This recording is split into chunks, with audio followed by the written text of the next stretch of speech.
खरं तर जाणता राजा हा उल्लेख इथे झाला आणि आता यानंतर ज्या व्यक्त्यांचं आपण मार्गदर्शन जाणून घेणार आहोत त्यांचासुद्धा जाणता राजा या नाटकाबरोबर एक फारच जवळचा संबंध आहे. त्याच्यामध्ये गागा भट्ट ही भूमिका अनेक प्रयोगांमध्ये त्यांनी साकारलेली आहे. मला असं वाटतं आपण ओळखलं असेलच. यानंतर आपण कोणाचं मार्गदर्शन समजून घेणार आहोत.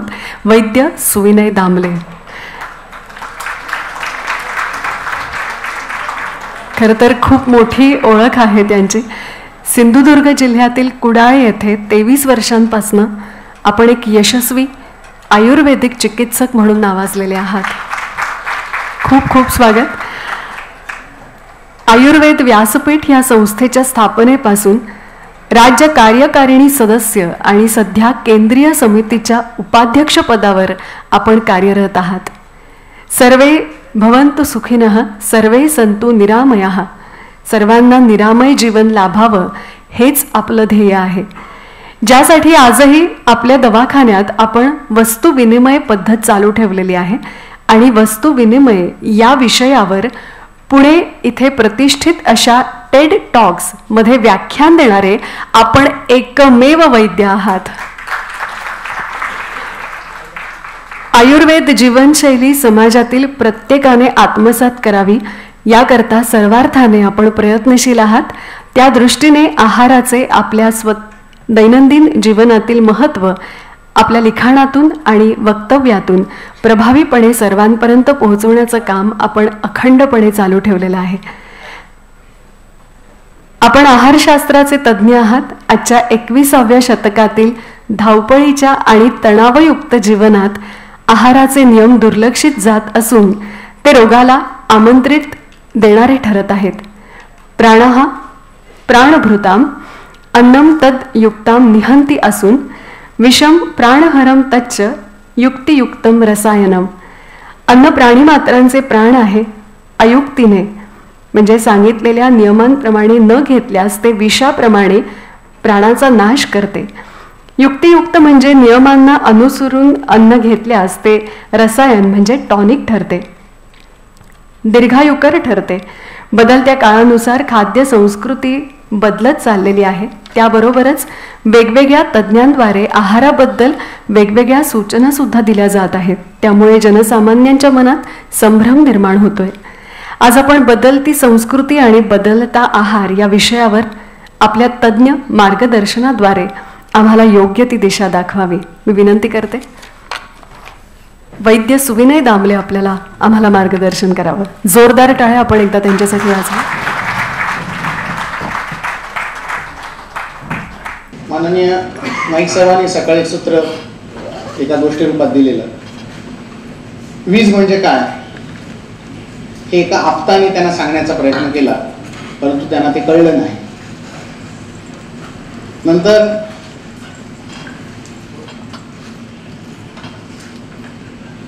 एका माणसाने त्यांना डेफिनेशन सांगण्याचा प्रयत्न केला. बटन दाबून सांगितलं वीज म्हणजे काय.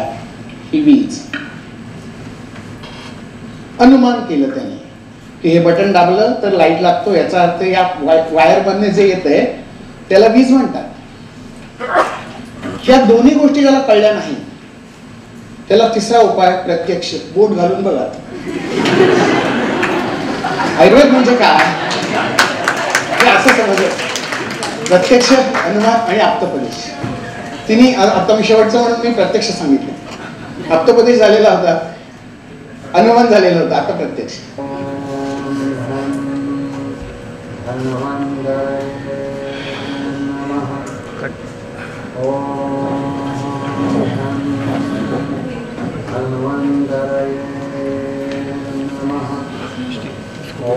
स्टेज पे 25% लाइट रख.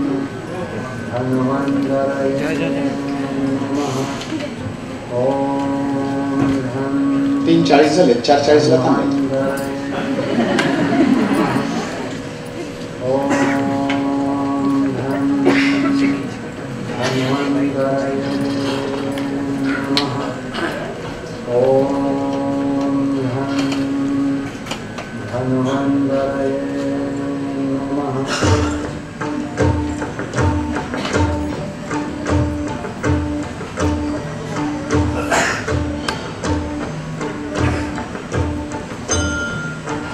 बुद्धिदाता श्री गणेश, आरोग्यदाता भगवान धन्वंतरी, मर्यादा पुरुषोत्तम भगवान श्रीराम, योगेश्वर भगवान श्रीकृष्ण, राष्ट्रबंधू राजूभाई दीक्षित आणि अनादि अनंत स्त्री शक्ती, या स्त्री शक्तीला वंदन करून मी पुढे जातो.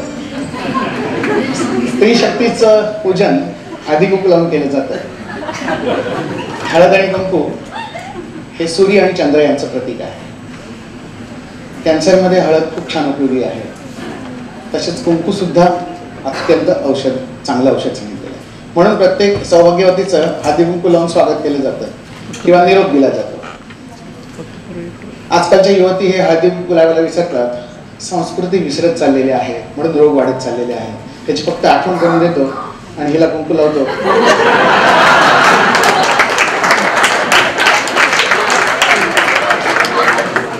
काही आणखीन ऋषींचा मला इथे उल्लेख करावा असं वाटतं.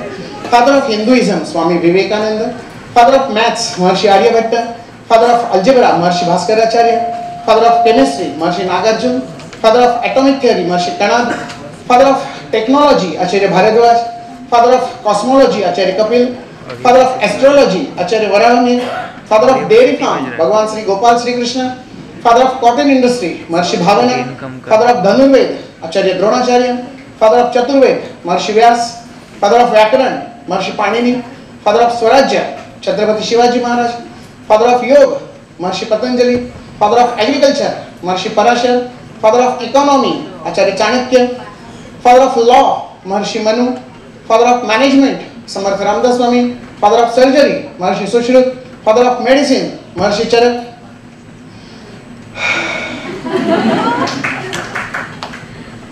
Mother of all fathers is Bharat माता.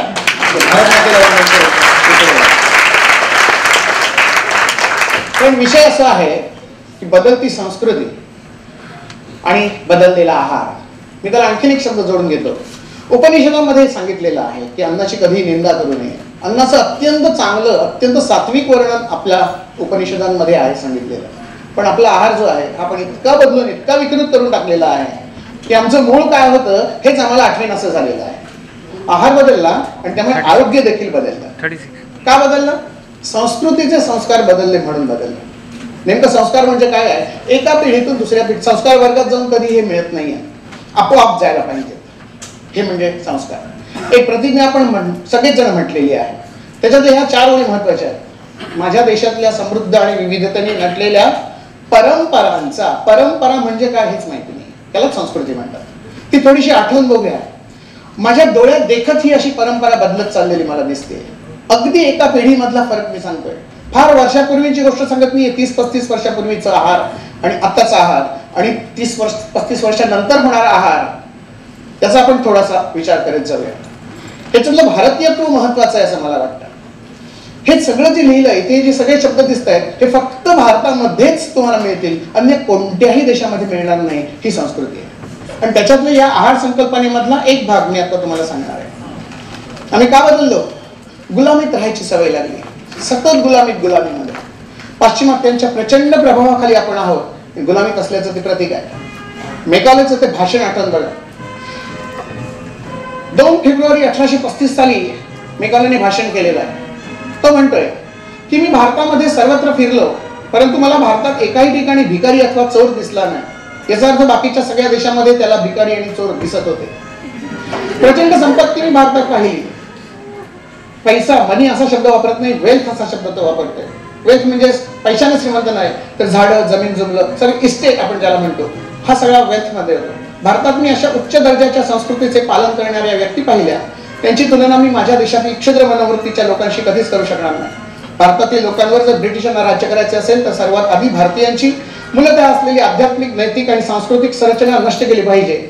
यासाठी मी सरकारला सुचवू इच्छितो की भारतामध्ये भौतिक सुखसंपत्ती आणि उच्च विचारसरणी जिच्यामुळे आली आहे ती संस्कृतीचा वारसा जपणारी गुरुकुल पद्धत बदलणं आणि बंद करणं अत्यंत आवश्यक आहे. तरच भारतीयांना वाटू लागेल की परदेशातून जे आले आहेत आणि ते जे सांगतात ते सर्व आपल्या भारतीय संस्कृतीपेक्षा जास्ती चांगले आहे. त्यामुळे आपल्या पाश्चात्य संस्कृतीचा ते हळूहळू अंगीकार करू लागतील. आपले मूळ संस्कार, परंपरा आणि सार्वभौमत्व विसरतील आणि नंतर त्यांना खऱ्या अर्थाने आपण कायमच गुलाम बनू. 1835 सालामध्ये केलेलं जे भाषण आहे ते आजही तंतोतंत तसंच्या तसं लागू आहे. आणि म्हणून आपण गुलामीत आहोत, स्वतंत्र अजिबात नाही, गुलाम आहोत. पाश्चात्य संस्कृती, पाश्चात्य विचारांचे, पाश्चात्य आहार शैलीचे, सकाळी उठल्यापासून रात्र झोपेपर्यंत आरोग्याच्या मुळावर ओढवून घेतलेली ही पाश्चिमात्यांची जी गुलामगिरी आहे ती किती ठिकाणी काम करते. तर अगदी न्याय व्यवस्था बदलली, कायदा व्यवस्था आपली सगळी बदलून गेली, संस्कृती सभ्यता नीतिमत्तेचे सगळे नियम मोडून गेले, शिक्षण व्यवस्था आमूलाग्र बदलून गेली, अर्थव्यवस्था सगळी बदलून गेली, शासन प्रणाली बदलून गेली, कृषी क्षेत्र सगळं बदलून गेलं आणि आरोग्य क्षेत्र बदललं. त्याच्यात फक्त आरोग्य क्षेत्राशी आपण निगडीत आहोत म्हणून फक्त एका क्षेत्राचा आपण विचार करतोय. प्रत्येक जण ज्या क्षेत्रात आहे त्या त्या क्षेत्राचा जरी त्याने विचार केला तर अच्छे दिन आने वाले आहे हे नक्की वाटतं. की आता जे पुढे दिवस येणारे आहेत, आपण एक क्षेत्र साफ करण्याचं ठरवलेलं आहे, आरोग्य क्षेत्र. तसं आणखी सामाजिक क्षेत्रामध्ये आणि काही मंडळी आहेत ती ते क्षेत्र ते निवडतील आणि त्या क्षेत्रातली गुलामी झेडकारून टाकतील. आरोग्याचे दोन प्रकार मला करावेसे वाटतात. एक आहे पाश्चिमात्य आरोग्य आणि एक आहे पौर्वात्य आरोग्य. पौर्वात्य म्हणजे आपण जिथे आहोत तिथे, जशी आपण आज चर्चा करणार आहोत ते भारतीय आरोग्य आपण त्याला म्हणू, जो आयुर्वेदात वर्णन केलेला आहे. समदोषः समाग्निश समधातु मलक्रिया प्रसन्न आत्मा इंद्रिय मनस्वस्थे इत्यादी. फक्त पहिल्या दोन ओळींचाच विचार आज केला जातो. प्रसन्न आत्मा इंद्रिय आणि मन विचारातच घेतलं जात नाही, कारण ते दिसतच नाही. जे दिसत नाहीये म्हणजे जे दिसत नसतं ते नसतं असं नसतं. म्हणजे त्याहीपेक्षा काहीतरी जग असतं त्याचा विचार कोण करणार? आपणच केला पाहिजे. कारण आम्हाला माहितीये की आत्मा म्हणजे काय, इंद्रिय म्हणजे काय, प्रसन्नत्व म्हणजे काय, ती कुठे असतात, त्यांचं कार्य काय आहे हे पाश्चिमात्याला माहिती नाहीये, त्यांच्या संस्कृतीमध्येच नाहीये, पण आपल्या रक्तामध्ये आहे. म्हणून आपण याचा आणखी थोडासा खोल जाऊन अभ्यास करणं आवश्यक आहे. जागतिक आरोग्य संघटनेने सुद्धा ही व्याख्या थोडीफार रूपांतरित करून असं म्हटलंय की त्याच्यामध्ये फिजिकल पण म्हणतात, मेंटल म्हणतात, सोशल म्हणतात, स्पिरिच्युअल देखील म्हणतात. परंतु ते मन शोधतायत मेंदूत, मन हृदयामध्ये आहे. फार लांब आहेत ते आपल्यापासून, ते आपल्या जवळपास पण येऊ शकणार नाहीये. इतका आपला प्रगतीचा घोडा आहे, फक्त आम्ही त्या घोड्यावर बसतच नाही आहोत, हा आपला दोष आहे. बदललेल्या आरोग्याची व्याख्या मात्र फार विचित्र आहे. जागतिक आरोग्य संघटनेने एक व्याख्या केलेली आहे, आयुर्वेदात एक व्याख्या केलेली आहे, परंतु एक नवीन व्याख्या मला सुचवावीशी वाटते जी आज व्यवहारामध्ये वापरली जाते की आयुष्यभर गोळ्या खाऊन जगायचं आणि सगळे रिपोर्ट्स नॉर्मल ठेवण्याचा प्रयत्न करायचा म्हणजे आरोग्य. असंच झालं. सगळं आरोग्य आम्ही चौकटीत बंदिस्त करून टाकलोय. हे एवढंच पाहिजे, हे एवढंच पाहिजे. कोणी सांगितलं हे एवढंच पाहिजे? इथे प्रत्येकाची प्रकृती वेगळी आहे, प्रत्येकाच्या ठसे वेगळे आहेत, प्रत्येकाचे केस वेगळे, प्रत्येकाचे विचार वेगळे आहेत, प्रत्येकाचा रोग वेगळा आणि प्रत्येकाचं पथ्य वेगळं आणि प्रत्येकाचं औषध देखील वेगळं पाहिजे. हा विचार फक्त आयुर्वेद करू शकतो, अन्य कोणतंही शास्त्र करू शकत नाही, हे ठामपणाने मी सांगू शकतो. शरीरातील कमी झालेली घटकद्रव्ये वाढवणं आणि वाढलेली कमी करणं म्हणजे रिपोर्ट नॉर्मल ठेवणं म्हणजे चिकित्सा नाही, ही ट्रीटमेंट नाही. याहीपेक्षा वेगळी ट्रीटमेंट आपल्याला विचारात घ्यावी लागेल. हे सगळं बदलून गेलेलं आहे. जे जे बदलून गेलेलं आहे ते आज आपल्याला कुठच्या स्वरूपामध्ये येतंय तर हे सगळं करायला सांगितलं जातंय. आपण हे सगळं करतोय. मी स्लाइडवर जास्त बोलत नाही कारण सगळं माहिती आहे. हे सगळं चुकीचं आहे एवढं फक्त एक वाक्य लक्षात घ्या. हे सगळं सांगितलं जातं, हे सगळं चुकीचं चाललेलं आहे. मध्यंतरी मी बसून एक लिस्ट केली, सकाळी उठल्यापासून रात्री झोपेपर्यंत मी किती पाश्चिमात्य आहे याचा अभ्यास केला आणि सूत्र लिहून काढली. 127 ठिकाणी आम्ही पाश्चिमात्य आहोत. अगदी ब्राह्ममुहूर्त उत्तिष्ठ आमच्याकडे सांगितलंय, परंतु तुझ्या सांगतात मॉर्निंग वॉकला जायचं. सगळ्यात मोठेपणाचा वेळ नाही मॉर्निंग वॉक. कधी पोट कमी होत नाही आणि जे हलतच नाहीये. सगळी जाडी वाढली एवढ्या भागामध्ये आणि कामाला जातोय आम्ही एवढ्या भागात. कसं कमी होईल पोट सांगा मला. तर हा मुद्दा वेगळा. हे सगळं सगळं पाश्चिमात्य आहे, हे आपल्याला सगळं बदलायचं आहे. आणि पथ्य म्हणून जे सांगितलं जातंय ते भरपूर पाणी प्या, भरपूर पालेभाज्या खा, रोज फळ खा, मोड आलेली काय. कुठे सांगितलं आयुर्वेदात? कुठेही सांगितलेलं नाही. मला दाखवा. ह्याच्यातलं कुठेही आयुर्वेदात सांगितलेलं नाहीये दर 2 तासांनी खायला सांगितलं. आता सांगितलं सर मी. म्हणजे असं होतंय, मला मुंबईतनं कुडाळला जायचंय, पण मुंबईत मी आता इथे चेंबूरमध्ये डिझेल भरलं 2 लिटर, पुढे गेलो पनवेलला भरलं 2 लिटर, पुढे आणखी रायगडमध्ये गेलो रोह्यात तिथे भरलं 2 लिटर. असं करत जायचं का मी कुडाळपर्यंत? नाही. मला माहितीये मला डेस्टिनेशनला गाठायचंय. मला अमुक टाकी 40 लिटरची फुल केल्याशिवाय जाताच येणार नाही. सगळी टाकी एकदा सकाळी भरून घ्या, व्यवस्थित भरून घ्या. एकदा गाडी भरली की दिवसभर रिझर्व लागत नाही. असंच करायला पाहिजे आपल्याला. ते आपण बघूया पुढे नेमकं काय चुकतंय आणि काय करायला पाहिजे. हे सगळं करायला लागतंय. कायमच्या औषधं कायमची घ्यावी लागतात. मध्यंतरी व्हॉट्सअपवर एक प्रिस्क्रिप्शन तुम्ही वाचलं असेल. वरील सर्व औषधे पांडुरंगाच्या चरणी विलीन होईपर्यंत सुरू ठेवावी. हे आरोग्य हे आरोग्य नाही. आपण कुठेतरी चुकीचं चाललोय आणि चुकीचं किती चुकीचं. आरोग्य जर इथे असेल ना तर आपण असे चाललोय. बदलायला पाहिजे, पूर्ण या दिशेमध्ये जायला पाहिजे. आणि जिथे चुकतंय तिथपर्यंत मागे येण्यामध्ये लाज बाळगू नका जीवा. जो रस्ता चुकलेला आहे तिथनं मागे यायचं आणि योग्य रस्त्याने जायचं, तरच आपल्याला डेस्टिनेशन मिळणार आहे. आयुर्वेदाच्या विचारामध्ये अत्यंत महत्वाचं सूत्र मला वाटतं की बाकी कोणताही विचार करू नका, फक्त या 10 गोष्टींचा विचार करा आणि त्याच्यातला आपण फक्त आहार बघणार आहोत. आहाराचा सगळ्यात शेवटचा आविष्कार कोणता असेल? ऊर्जा, चैतन्य, समाधान, आनंद, ज्याला सच्चिदानंद म्हणतात. हे निर्माण व्हायला पाहिजे. हेच निर्माण होत नाहीये. प्रॉब्लेम इथेच आहे. प्रत्येक पेशंट येतोय तो सांगतोय आम्ही सगळं खातोय पितोय, अंगालाच लागत नाहीये आणि ताकदच नाही. हेच सांगतोय ना. सगळं करतोय, 2 सलाईन लावून घेतली तरी सुद्धा काय फरक पडत नाही. उन्हाळ्याचे दिवस आहेत, एक आजीबाई आली, फ्रीजातलं सलाईन लावा.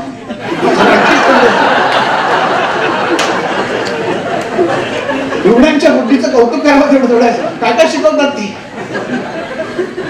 कुठे टाकलं आयुर्वेदाला, कुठे होता आयुर्वेद आणि आज कुठे आणून ठेवलाय आम्ही. कबीरजींचा एक दोहा मला आठवतोय. हे सगळं का करावं लागतंय? हा जागर का करावा लागतोय? सत्य त्यावरी नसे भरवसा. जो आयुर्वेद खरा आहे त्याच्यावर विश्वास नाही आमचा. सत्य त्यावरी नसे भरवसा, मिथ्य ते मनी रुजते. खोटं आहे ते सगळं मनात रुजतं. म्हणून काय करतोय? दूध विकेतो फिरतो दारी, मदिरा बसुनी खापते. दारू विक्रेत्याला फिरायला लागत नाही. म्हणून हा जागर प्रत्येक ठिकाणी, मुंबईमध्ये या, जळगावमध्ये या, चंदीगडला या, सगळीकडे जागर करायचा आहे. पण आमच्याकडे दूध आहे आणि हे दूध आपल्याला असं दारोदारी जाऊन सांगावं लागणार आहे की हे चांगलं आहे. अच्छे दिन आने वाले आहे, काळजी करू नका. हे नरेंद्र कोणी शोधलंय? हे पॅरामीटर्स कोणी शोधलंय? आम्ही गुलामगिरीत आहोत. म्हणून त्यांच्या चौकटीमध्ये आम्ही आमचा आयुर्वेद बसवण्याचा प्रयत्न करतोय. मग आमचा डायबिटीस, आमचा प्रमेह त्यांच्या डायबिटीसच्या लिमिटेशन मध्ये बसवायचा प्रयत्न करतोय. 120 आणि 80 या साखरेमध्ये मी माझ्या रुग्णाला ठेवलं म्हणजे मी माझा त्याचा डायबिटीस घालवला असं नाहीये. त्यांची ग्लायकोमेट बंद केली, त्यांचं इन्शुलिन बंद केलं आणि मी माझा आवाज धातीने निशा सुरू केलं म्हणजे मी आयुर्वेदिक औषध त्याला दिली असं वाटत असेल तर तो मोठा गैरसमज असेल. हा आयुर्वेद नाहीये. तुम्ही फक्त औषध रिप्लेस केलं, तत्व नाही बदललं. तुम्ही बुद्धी तीच वापरताय, गुलामगिरीची बुद्धी आहे. स्वतंत्र बुद्धीने विचार करायला पाहिजे. प्रमेयाचा प्रमेय म्हणूनच विचार केला पाहिजे. प्रमेयाचे 20 प्रकार सांगितले आयुर्वेदामध्ये, त्याच्यातला एक मधुमेह आहे. बाकीचे 19 प्रकार कोण शोधणार? कधी करणार? मूत्र परीक्षा सांगितलेली. आणि प्रत्येक वेळेला युरिन टेस्ट, ब्लड टेस्ट, सगळ्या टेस्ट प्रत्यक्ष रुग्णाकडे कोण बघतच नाही. आहार केव्हा घ्यावा सांगितलंय? भूक असेल तेव्हा घ्यायला सांगितलं. आणि पाश्चिमात्य दर 2 तासांनी काहीतरी खावं. किती चुकीचं चाललंय. किती घ्यावा? भूक असेल तेवढा घ्यावा. पाश्चात्य आहार मोजून मापून घ्यावा. कॅलरीज मोजतायत, प्रोटीन्स मोजतायत, व्हिटॅमिन्स मोजतायत, तराजू घेऊन बसतायत. असं फाईलमध्ये लिहिलेलं असतं. मी पुराव्याविषयी बोलतोय. फाईलमध्ये लिहिलेलं असतं या वजनी प्रमाणामध्ये किती कॅलरी ह्याच्या शरीरात जायला पाहिजे, याने डाळ किती घ्यायची, तांदूळ किती घ्यायचं. पाहुण्याला असं सांगणार तुझं वजन करून ये हो आज, तुला आज एवढाच ग्रॅम खुराक द्यायचा आहे. ठीक आहे, कोंबडी आहे. अरे त्याची संतुष्टी, तृप्ती होईपर्यंत त्याला खायला घालायचं. चौरस आहार सांगतायत ते, प्रोटीन्स, व्हिटॅमिन्स. मला अजूनही कळत नाही, खरंच सांगतो तुम्हाला, की व्हिटॅमिन्स कशातून मिळणार आहे, प्रोटीन्स कशातून मिळणार आहे, ते कसं जाळलं जाणार आहे आणि ते कुठे जाळलं जातं त्याच्यात मला काहीच माहिती नाही. पण मला हे निश्चित माहिती आहे की आमचा आहार षड्रसयुक्त आहे. 2 आणखीन गोष्टी जास्त आहेत. मधुर, अम्ल, लवण, कटु, तिक्त, कषाय. हे 6 चवींचा आहार पाहिजे. आम्ही मोजत बसत नाहीये, परंतु आमच्याकडे पान वाटण्याची खूप आदर्श पद्धत आहे. पान खूप सुंदर सजवलेलं आहे. उजव्या बाजूचं पान वेगळं आहे, डाव्या बाजूचं पान वेगळं आहे. आम्ही एकाच हाताने जेवतो ना. उजव्या हाताने एकाच हाताने जेवतो, दोन्ही हाताने नाही जेवत. हातात काटे सूर्य चमचे लढाई नाही करत. आम्ही जेवतोय. जेवताना पहिला घास जो जातो ना तो इथे येतो, गोड पदार्थ. उजव्या हाताने डोळे बंद करून पहिला गोड पदार्थच खावा, आयुर्वेद सांगतो. त्याच्यानंतर इथे वरण भात, त्याच्यानंतर इथे उसळ, भाजी, आमटी, अगदी वरपर्यंत जा. हे झाले उजव्या हाताचे पदार्थ. डाव्या हाताचे पदार्थ आहेत. चटणी आहे, मीठ आहे, कोशिंबीर आहे, पापड आहे, भजी आहे, रायतं आहे, पाणी इथे आहे डाव्या बाजूला. डाव्या बाजूलाच का ठेवलंय? खूप लांब ठेवलेलं आहे, कमी घ्यावं. उजव्या बाजूचे पदार्थ भरपूर घ्यावेत, डाव्या बाजूचे पदार्थ चव बदलण्यासाठी घ्यावेत. एक लक्षात ठेवायचं, इथलं लोणचं इथे येतं नाही, लोणचं मध्ये खावं, लोणचं अवश्य खावं. प्रमेयामधलं खूप छान योग आहे हा. हळद आहे ना, मेथी आहे ना, आवळा आहे ना, हिंग आहे ना, काय चुकीचं आहे याच्यात? 4 गोष्टी चुकीच्या आहेत. बाजारी लोणचं जर घेतलं, व्हिनेगर आहे, फूड कलर्स आहे, प्रिझर्वेटिव्ह आहे आणि नको असलेलं तेल आहे. हे सगळं काढून टाका आणि चांगलं करा. की लोणच्यासारखं डायबिटीस मध्ये औषध नाही, पण लोणचं हे डाव्या बाजूलाच पाहिजे, ते उजव्या बाजूला आणू नका. कोशिंबिरी एवढी असावी, लोणचं हे लोणचं एवढं असावं. कोशिंबीर आज बकेट मध्ये आलं, शालेय नाव. ही वादवर्धक आहे सगळा, हा वादवर्धक आहे. का नाही वाढणार वाद तुमचा? सगळं चुकीचं चाललंय, आपण बदलत चाललंय. सगळे व्हिटॅमिन आहे त्याच्यात, व्हिटॅमिन ई पासून झेड पर्यंत. एम व्हिटॅमिन कमी मिळणार. हा षड्रसात्मक पाहिजे. आता सर मी सांगितलं. आज झालंय का माहिती, जेवताना मनात एवढी प्रचंड भीती आहे की डायबिटीस झाला, गोड बंद करून टाकायचं, पित्त वाढतं, आंबट बंद, तिखट बंद, रक्तदाब वाढतो म्हणून खारट बंद, आवडत नाही म्हणून कडू बंद, आणि राहिला तुरट, त्याचं पोषण काहीच नाही. खाणार काय? एकीकडे म्हणता हा षड्रसात्मक पाहिजे. पाश्चात्य बुद्धी वापरू नका, आयुर्वेदिक बुद्धी वापरली की लक्षात येईल. आयुष्यातली पहिली 50 वर्ष काही मिळत नव्हतं म्हणून आम्ही खात नव्हतो, आणि नंतरची मिळायला लागली पण डॉक्टरनी बंद केलं म्हणून. काय झालं? जीवनातला आनंद सगळा हरवून गेला आणि याच्यातून वाढला ताण. म्हणजे मला जिलबी खूप आवडते, आमरस खूप आवडतो, दहीवडे खूप आवडतात, समोरचे खाता येत, मला खाता येत नाही, तरी सुद्धा शुगर वाढते. हा, कारण आम्ही पंचेंद्रियांच्या ज्ञानाने जेवतोय, पंचेंद्रियांच्या अनुभूतीने जेवतोय, नुसतं जेवत नाही आम्ही.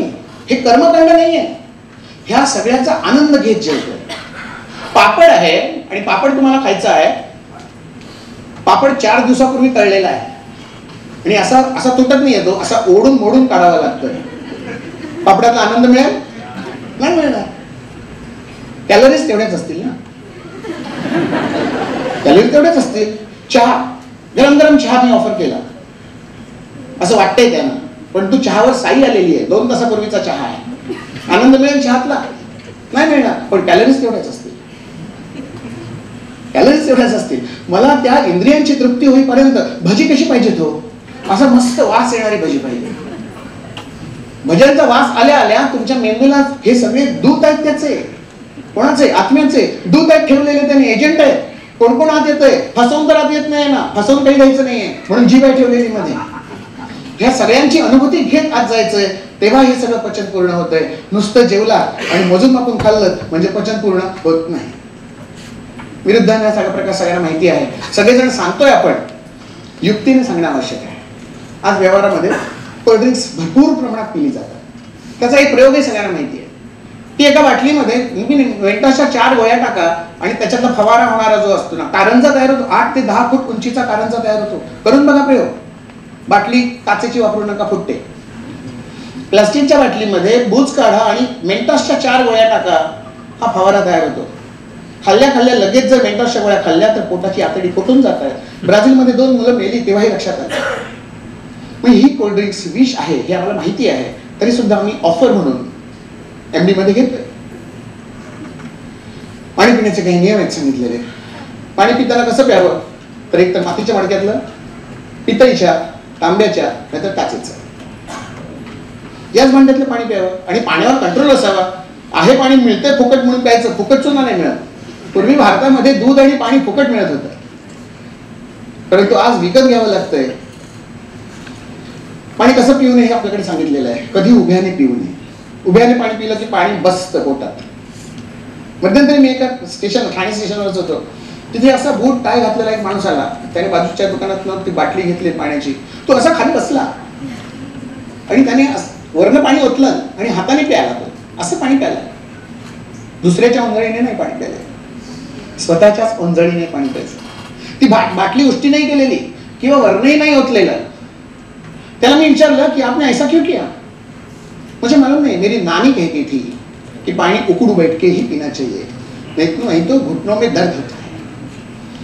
हे हेतू तो सांगतोय मला, ही आजी सांगते त्याचे हेतू. आम्ही फक्त प्रश्न विचारायची खोटी असते. चौकस बुद्धी जर असेल ना तर आपल्याला सगळे हेतू रुग्णच सांगत असतात. गंमत अशी आहे की रुग्णाला काय होतंय 70% रुग्णच आपल्याला सांगतो. आम्ही आमचं 30% ज्ञान वापरतो आणि सांगतो आम्ही तुला 100% बरं केलं. असं करू शकतो का बघा आपण, की माझ्याकडचं 30% ज्ञान आहे हे 70% वाल्याला देऊन टाकायचं, तो 100% बरा होईल. गरज आहे ही तो 100% बरा होण्याची. अपचनावरी औषध ऊन पाणी, पचन झाल्यावरी पिणे बलप्रद. जेवताना पाणी होई अमृता समान, जेवणानंतर लगेच विष ठरे. विष म्हणजे पॉइझन नव्हे, टॉक्सिन. झोपताना पाणी पिणे वाईट फार, त्याने होई सर्दी रोग मस्तकाचा. हे सांगितलेलं आहे ग्रंथामध्ये, सांगितलेलं, फक्त मराठीत ट्रान्सलेट केलेलं. गरजेपेक्षा पाणी अजिबात एकही घोट पाणी जास्त पिऊ नका. पाणी पिताना काय ओठाने प्यावं हे सांगितलेलं आहे ग्रंथामध्ये. फक्त आपण या छोट्या छोट्या गोष्टी विसरत जातो आणि मग रोग होतात. वेगांत धरा येत, तृष्णा हा वेग सांगितलेला आहे, तेव्हाच पाणी प्यायचं. आता तृष्णा रोग केव्हा होतो हे आपल्याला समजलं पाहिजे. इथे 30% ज्ञान वापरता येईल. तुला लागलेली तहान हा तुझा रोग आहे प्रमेयामधलं, हे लक्षण सांगून जर त्याला आपण सांगितलं की याच्यावर औषध पाहिजे, मग तुझी ताण कमी होईल, ही चिकित्सा होईल. आणि तहान लागली की पाणी प्यायचं हा नियम आहे. वेगांना नाहीये. ह्याच्यातला फरक आपल्याला समजला पाहिजे आणि आपल्याला समजला तर तो पुढे रुग्णाला आपण सांगणार आहोत. त्याचा स्वतः आधी अनुभव घेतला पाहिजे. पाण्याचं देखील पचन व्हावं लागतं. असं नाही की पाणी डायरेक्ट वर नव्हतं की किडनीत गेलं असं होतंय का? नाही. त्याला माझी सगळी प्रक्रिया आहेच ना. अन्नाची प्रक्रिया आहे, अग्नीची प्रक्रिया आहे, इतर अवयवांना अनावश्यक काम पडतं. ते पाणी पहिल्यांदा स्टमक मध्ये जातंय, लघ्वांत्रात जाणार आहे, बृहदंत्रात जाणार आहे, यकृतामध्ये जाणार आहे, हृदयामध्ये जाणार आहे, मग किडनीमध्ये जाणार आहे. म्हणजे किडनी साफ होण्यासाठी बाकीच्या सगळ्या अवयवांना एवढं काम कशाला द्यायचं? गरजच नाही ना काही काम द्यायची. पाण्याने इतर रोग वाढताय, ब्लड प्रेशर सारखा आजार वाढतोय आज, म्हणून मेडिसिन सांगताय. आणि म्हणून त्याची चिकित्सा काय आहे तर ती सगळी मूत्रल द्रव्य वापरतायत. रक्तातलं पाण्याचं पर्सेंटेज कमी करतायत मूत्रल द्रव्य देऊन. म्हणजे एका बाजूने पाणी बाहेर काढणे ही चिकित्सा आहे त्यांच्याकडे, आणि इकडनं वरनं भरायचं, म्हणजे भरताना फुकट भरायचं, काढताना विकतचं. हा बिझनेस नाही. प्रदेशानुसार पाणी आपल्याकडे सांगितलं. हरिद्वार मधलं पाणी वेगळ्या गुणाचं आहे, नाशिक मधला जो पट्टा आहे इथलं पाणी वेगळं आहे, आमच्या कोकणातलं पाणी फार वेगळं आहे. 12 गावचं पाणी पिऊन मिळालं. एका गावाची नदी येते ती 12 गावात वाहत येते, सगळं प्रदूषण ती घेऊन येते गावामध्ये, ते जमिनीमध्ये जाते, तेच आमच्या पोटामध्ये जाते. मुतखड्याचे पेशंट आमच्याकडे खूप आहेत, स्किन डिसीज आमच्याकडे खूप आहेत, श्वासाचे पेशंट खूप आहेत, क्लेदाचे पेशंट खूप आहेत. का? कारण ते पाण्यात निर्माण झालेले दोष आहे. त्यामुळे मग तिथे हरिद्वार मधले नियम वेगळे आहेत, नाशिक मधले नियम वेगळे आहेत आणि कोकणातले नियम वेगळे आहेत. पाण्याने किण्वन क्रिया वाढते, फर्मेंटेशन वाढतंय पाण्याने. पीठ आहे, साधं आंबोळीचं पीठ ठेवायचंय, उडदाचं पीठ तांदळाचं पीठ डब्यात एकत्र करून ठेवलेलं आहे. आणि आंबोळी जेव्हा करायची असते तेव्हा हे पीठ पातेल्यात घालता आणि पाणी घालून ढवळता. काय होतं दुसऱ्या दिवशी? फुगतं पीठ. पीठ फुगवलं कोणी? पाण्याने. चिकटपणा कोणी निर्माण केला? पाण्याने. बुडबुडे कोणी निर्माण केले? पाण्याने. चव कोणी बदलवली? पाण्याने. चिकटवण्याची प्रक्रिया कोणी निर्माण केली? पाण्याने. म्हणजे गडबड कोण करतंय? पाणी. इडली नाही, इडलीतलं पाणी गडबड. आपण हे विसरून जातो. आणि मग प्रमेयासारखा व्याधी जो अत्यंत सुलभ आहे चिकित्सेसाठी, पण तो जननी सर्व रोगांना हे सांगितलेलं आहे, हा बेसिक सांगितलेला आहे. मग एक जर प्रमेय तुम्ही ट्रीट करू शकलात तर पुढचे सगळे आजार तुम्ही ट्रीट करू शकता. आणि त्याच्यातला साखर हा दोषच नाहीये, क्लेद दोष आहे. प्रमेयामधला मुख्य दृश्य काय आहे तर क्लेद निर्मिती. म्हणजे पाणी, क्लेद निर्माण करायला पाणी मदत करतंय. हे पाणी आम्ही विसरून जातोय आणि सगळं लक्ष त्या साखरेवर जातंय, कारण आम्ही बदललेल्या संस्कृतीमध्ये वावरतोय. संबंध साखरेचा नाहीच आहे. संबंध सांगितलाय क्लेदाशी संबंध आहे. जास्त पाणी पिण्याचा मला प्रवृत्तीशी काही संबंध नाही. वरनं पाणी घेतलं की संडास वाटे जाते की लघवी वाटे जाते, तो डायरेक्ट ट्रॅक वेगळा आहे, तो चेंज होतोय ट्रॅक. मग तुम्ही संडास साफ होण्यासाठी पाणी वरनं पिऊन काय फायदा आहे? काही फायदा होत नाहीये. उलट तुम्ही बाकीच्या अवयवांना जास्त ताण देताय. तेल त्याला तर तेल लघवीतनं जाईल की संडास वाटे जाईल हे प्रश्न तुम्ही तुमच्या रुग्णांना सांगा. मग त्यांचं चक्र सुरू, त्यांचं चिंतन म्हणून सुरू करा. मी तुम्हाला माहिती आहे सगळं, कारण तुम्ही बुद्धिमान आहात म्हणून तुम्ही वैद्य झालात, डॉक्टर नाही झाला. तेल पिल्यानंतर तेल लघवी वाटे जात नाही, तेल संडास वाटे जातं. म्हणजे संडास साफ होण्यासाठी अभ्यंतर स्नेहपान आवश्यक आहे हे आयुर्वेद सांगतो. काय चुकलंय? परंतु आम्हाला भीती कोलेस्ट्रॉलची. अरे तुम्हाला भीती कशाला कोलेस्ट्रॉलची? आमच्या ग्रंथकारांना काय कळलं नसतं कोलेस्ट्रॉल? एका काळी 300 कोलेस्ट्रॉल नॉर्मल धरलेलं, 250 आणि 200 केलं कोणी? ब्लड शुगर आम्ही जेव्हा शिकलो 25 वर्षापूर्वी तेव्हा 80-120 फास्टिंग होती. आता जसलोकचा रिपोर्ट बघा 60-100 आहे. एवढं डाऊन मार्केट कोणी केलं? त्यांचं मार्केट वाढवण्यासाठी ह्या लेवल्स डाऊन करून टाकल्या. प्युअरली बिझनेस, मेडिकल फील्ड हे मोठा बिझनेस आहे. या बिझनेसमध्ये आपल्याला जायचं नाही, पण त्याच्यातल्या सगळ्या लॅकिनास जे आहेत ना, हे आपल्याला शोधल्या पाहिजेत आणि आपल्या मनात ते पक्के असले पाहिजेत की आपण कुठे जातोय. We are on the right track, चुकीच्या मार्गावर. रोगी अवयवांना विश्रांती पाहिजे. किडनीमध्ये खडा आहे, मग पाणी भरपूर प्यायला सांगतात डॉक्टर. आपल्यालाही काही वेळा खरं वाटतं की हो. एक साधा प्रश्न विचारतो, माझा हात फ्रॅक्चर आहे, सगळ्यात पहिल्यांदा काम काय करायचं? लॉक करून टाकायचा, काम विश्रांती, काम बंद करून टाकायचं हाताचं. माझी दाढ दुखते, मी या बाजून खाणार नाही, मी या दाढेला विश्रांती दे, या बाजूने काही नाही. माझं डोकं दुखतंय, काम काय करेन? आज डोक्याचं काम काही नको, उद्या बघूया, माझं आज डोकं दुखतंय आहे थोडस, पोट दुखतंय, आज नको पोट, आज माझं पोट बिघडलेलं आहे, मला बाकी काहीच नको, मी आज नुसतं एवढा पेज किंवा निवड जेवण राहणार. विश्रांती देतोय. काय नियम सांगितला? ज्या अवयवात दोष त्या अवयवाला विश्रांती. मग किडनीमध्ये खडा आहे, सोनोग्राफीमध्ये दिसतंय, मग किडनीमध्ये पाणी जास्ती ओतायचं की किडनीला जरा विश्रांती द्यायची? किडनी स्वतः काहीतरी फंक्शनिंग आहे ना, किडनीला स्वतःचा जीव आहे, त्याला स्वतःचं मन आहे, प्रत्येक पेशीला मन आहे. ह्या प्रत्येक मनामनाचा संपर्क होत असतो आतमध्ये.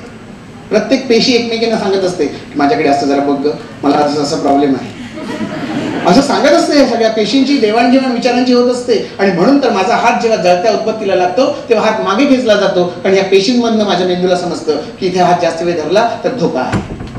त्यालाही कळतं पुढे धोका आहे, लगेच हात मागे येतं.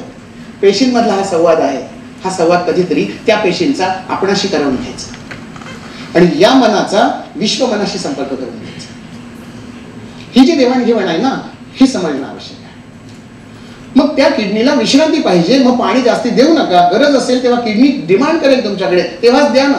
बंद करा असं सांगितलेलं नाहीये, प्या, पण गरजे एवढंच प्या. उगाच मिळते म्हणून बाकी गरज नाही. सकाळी उठल्या उठल्या नको, रात्री झोपताना नको, जेवायच्या अगोदर जेवणानंतर नियमानुसार द्या.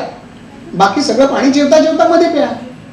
नारळ वाटायचा असेल, नारळातनं रस जर चांगला काढायचा असेल तर नारळ वाटता वाटताच त्याच्यात पाणी घालायचं, तरच रस येतो ना. अन्न रस चांगला तयार होण्यासाठी अन्न पोटात जात असतानाच पाणी घ्या, आमच्याकडे सांगितलेलं आहे. सूर्यास्तानंतर शक्यतो पाणी नको, पण पाणी अग्निविरोधी गुणाचं आहे. सूर्यास्त झाल्यानंतर गॅस मेन कनेक्शनच बंद करून टाकतोय. मग ते जर मेन कनेक्शन बंद झालं तर इथला अग्नी सुद्धा मंद होणार आहे. मग मंद अग्नीवर जर तुम्ही पाणी घेतलं किंवा जलीय महाभूताचे काही संबंध असलेले किंवा पृथ्वी महाभूत प्रधान जर औषधं टाकली आतमध्ये काहीतरी किंवा आहार जर घेतला तर तो निश्चितपणे अग्निमांद्य निर्माण करणार आहे. पृथ्वी आणि जल अग्नीच्या विरोधात आहे ना.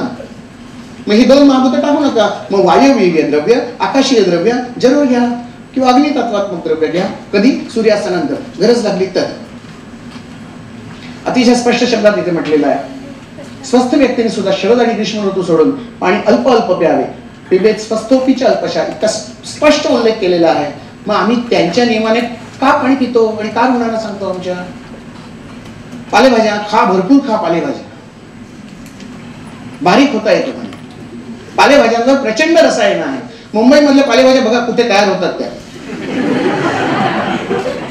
आमच्याकडे कोकणामध्ये तेरडा नावाची एक वनस्पती मिळायची. इयत्ता तिसरी मध्ये आम्हाला त्याचा प्रयोग सांगितलेला की बाटली घ्या काचेची, काचेच्या बाटलीमध्ये निळ्या रंगाचं पाणी तयार करा. ते तेरड्याचं झाड त्याच्यात टाकलं की सगळं झाड निळं होतं, कारण जे मुळात आहे ते शोषलं जातं. हा नियम आहे निसर्गाचा. आता तो नियम तुम्ही वापरून बघा तुमच्या मुंबईतल्या रेल्वे स्टेशनच्या बाजूच्या पालेभाज्या. खाणार नकोच खायला ह्या. बरं सगळं 90% पाणीच आहे त्याच्यात. बरं पाणी अग्निमांद्य करणार आहे. पालेभाज्या सगळ्या वातुळ आहेत, वातवर्धक आहेत, मग कशाला अट्टाहासाने? त्यांना हवे आहेत, कारण त्यांना हा प्रॉब्लेम आहे 2 नंबरचा. त्यांच्या आहारामध्ये फायबर नाही म्हणून ते पालेभाज्या खायला सांगतायत. तो नियम आम्हाला कशाला? आमच्याकडे एवढे पदार्थ आहेत फायबर असलेले, कडधान्य आहेत, मसाल्याचे पदार्थ आहेत, नारळ आहे, शेंगदाणे आहेत, सालींसकट धान्य आपण कडधान्य वापरतो. हे सगळं करायला काहीच हरकत नाही. आपल्याला खातोय आपण हे सगळं, आपल्या ट्रॅडिशन मध्ये आहे. परंपरागत आहार कधीही बदलू नका कोणाचाच. देश विचार करून आहार अजिबात बदलू नका, तसाच ठेवायचा, काही बदल करण्याची आवश्यकता नाही. आणि पालेभाज्या खाऊन कधी बारीक होता येत नाही.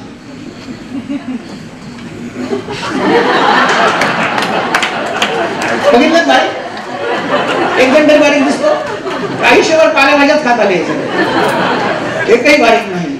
खाऊ नका. बरं पालेभाज्यांचं आयुष्य किती? एका दिवसाचं आयुष्य फक्त. दुसऱ्या दिवशी त्याची मान पडते अशी, ती मुळा असू दे, ती मेथी असू दे, ते पालक असू दे, कोथिंबीर असू दे. पालक म्हणे रक्त वाढवायला मदत करतो. अरे पण पचलं पाहिजे पालक आधी आत जाऊन. हे जर पालक पचला नाही, बीट जर पचला नाही तर रक्त निर्माण होणार आहे का? अग्नीची प्रक्रिया महत्वाची आहे. हा अग्नीचा विचार आपण करायला पाहिजे. रुग्णाला नाहीये ते माहिती, मग हे आपल्याला रुग्णाला सांगावं लागेल की ते पचावं लागेल आणि मग पुढे जावं लागेल. पचेल एवढंच खावं, नाही तर त्रास होतो. कधी खावं अन्न अतिशय स्पष्ट शब्दामध्ये उल्लेख केलेला आहे. प्रातराशे तू अजिर्णे अपि सायमाशो न दुष्यती. अजिर्णे सायमाशे तू प्रातराशे दुष्यती. मराठी अर्थ जाऊ दे, फक्त 2 शब्दांकडे लक्ष द्या, प्रात आणि साय. जेवणाच्या वेळा 2 सांगितल्या, प्रातःकाल आणि सायंकाळ. कोणी सांगितले? अष्टांग संग्रहकारांनी सांगितले, मी नाही सांगितले. मी तसं फॉलो करतोय गेली 18 वर्ष आणि अप्रतिम रिझल्ट आहे. सकाळ आणि संध्याकाळ याच जेवणाच्या 2 वेळा, दुपार आणि रात्र आमच्यासाठी नाही. हे आम्ही लाईट सगळे आल्यानंतर आम्ही दुपारी आणि रात्री जेवायला लागलो. तोपर्यंत आम्ही संध्याकाळी जेवण आमचं संपत होतं. आणि हे आपण नाही, पाश्चिमात्य पण तेच सांगतात काही गोष्टींमध्ये. Breakfast is like a king, lunch is like a prince and dinner is like a beggar. त्यांच्याकडे डिनर पार्टी क्वचित असते, आमच्याकडे नसते का संकष्टी? उशिरा असते ना संकष्टी. आपल्याकडे 9:54, 9:52 चंद्रोदय झाल्याशिवाय जेवायचं नाही. संस्कृतीशी रिलेटेड सांगतोय तुम्हाला. त्यांच्याकडे डिनर पार्टी, मग आमच्याकडे संकष्टी. 30 दिवसांपैकी फक्त 1च दिवस संकष्टी असते, बाकीचे 29 दिवस चंद्रदर्शन घ्यायच्या अगोदर जेवायला सांगितलेलं आहे. कुठेही आयुर्वेद आणि अध्यात्म वेगळं नाहीये, हे एकच आहे. फक्त आम्हाला ती नाळ पलटून बघण्याची बुद्धी पाहिजे. शरीर हे विहिरीसारखं आहे. आम्ही पाण्याची टाकी बनवून टाकली. हिमोग्लोबिन कमी झालंय, घ्या हिमोग्लोबिन. इन्शुलिन कमी झालंय, घ्या इन्शुलिन. हे वाढलंय, करा कमी. हेच सगळं चाललंय. शरीरातील यंत्रणा कधी कामाला लावणार आम्ही कधीच कामाला लावत नाही आहोत. कधी म्हणे आम्हाला शेपूट होतं आणि काम केलं नाही म्हणून शेपूट गेलं. तसं आमचे पॅनक्रियाज हळून जातील की काय अशी मला भीती वाटते. काही एवढ्या 5-6 वर्षाच्या मुलांना डायबिटीस व्हायला लागलाय. दोष मातृज असतील, सहज असतील, गर्भज असतील, पण त्यांना भोगायला लागतंय ना ते. मग तुमच्या पणजोबांना होता, आजोबांना आहे, बापाला होता, तुलाही आहे, तुझ्या पोरालाही होणार, नातवंडालाही होणार, पणतवंडाही तशीच प्रमेय होणार. आणि कुठेतरी चेन ब्रेक व्हायला पाहिजे ना. जो उपचार आमच्याकडे सांगितलाय, तो गर्भसंस्कार आमच्याकडे सांगितलाय, गर्भिणीचा आहार आपल्याकडे सांगितलाय, आम्ही विचारच करणार नाही कधी त्याचा. आणि ते सांगतात म्हणून वंश परंपरेने आहार चालू राहिलेत सगळे. आणि तसेच रोगही पुढे सुरू राहिलेत. जी चूक वडिलांनी केली, जी चूक आजोबांनी केली, ती चूक जर मी करणार असेल तर माझी पुढची पिढी आम्हाला शिव्या घालणार. सावध राहा. शरीराचा विहिरीप्रमाणे वापर करा, टाकी नको. विहिरीतील पाणी कमी झालं तर ते बाहेरनं भरायचं असतं का? विहिरीतलं पाणी संपलं, बाहेरनं टँकर आणला आणि विहिरीत ओतला, किती दिवस पुरेल? 4 दिवस. पुढे काय? परत टँकर आणा आणि परत होता. ते विहीर टाकी नाहीये, झरे आहेत आतमध्ये, जिवंत झरे आहेत. आणि हे झरे ऍक्टिव्हेट व्हायला पाहिजे. हे ऍक्टिव्हेट का होत नाहीये? त्यांच्या तोंडावर गाळ बसलाय, चिखल बसलाय, आम निर्माण झालेला आहे. हा आम फक्त काढून टाका, विहीर उसपून टाका की झरे ऍक्टिव्हेट होतील. वेगळं रक्त घेण्याची आवश्यकता नाहीये, कॅल्शियम घेण्याची तर अजिबात आवश्यकता नाहीये. Purely business. आणि म्हणून म्हणतो की शरीर हे विहिरीसारखंच वापरणं आवश्यक आहे. आपला आहार जर संतुलित असेल तर सगळे व्हिटॅमिन A ते Z त्याच्यामध्येच मिळणार आहेत, वेगळ्या गरजेची नाही. आता इथे फळांचं चित्र दाखवलं, ज्यूस अजिबात पिऊ नका. ज्यूस आमच्यासाठी नाहीये. दात आहेत ना 32. मग सकाळी सकाळी उठल्यानंतर ज्यूस कशाला प्यायचं? ते कुठच्याही कंपनीचं असतं. मोसंब समजा तुम्हाला खायला दिलं, बसल्या बैठकीला मोसंब, सगळ्यात कठीण फळ खायला मोसंब, सोलत बसायला लागतं ते. पण अगदी बायको खुश झाली आणि तिने अगदी सोलून डिश मध्ये आणून दिलं. किती खाल मोसंबी तुम्ही? बसल्या बैठकीला किती मोसंबी खाल? सोललेली अगदी मोसंबी खाल्ली तरी 1 किंवा 2 मोसंबी जास्तीत जास्त, नंतर नाही, तृप्त. पण ज्यूस दिला तर 1 ग्लास ज्यूस सहज. आग्रह जर केला तर 2 ग्लास सुद्धा पिऊ शकतो. उसाचा रस 2 ग्लास पिऊ शकतो की आम्ही. मोसंबीचा ज्यूस सुद्धा 2 ग्लास पिऊ शकतो. 1 ग्लास ज्यूस तयार होण्यासाठी कमीत कमी 4 ते 5 मोसंबी लागतायत.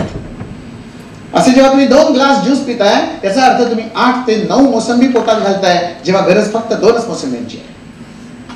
आणि ते सुद्धा फसवून ग्लास टू डायरेक्ट लॅरिंग्स मध्ये काहीच नाही, जिभेचा संबंधच नाही, काय आत जाते कळतच नाहीये. असं फसवून जर ज्यूस तुम्ही आत घ्यायला लागला स्ट्रॉ वापरून, स्ट्रॉ भारतीय आहे, 127 ठिकाणी चुकतोय, त्याच्यात ह्या गोष्टी आहेत. पहिलं पचल्याशिवाय दुसरं आत टाकू नका.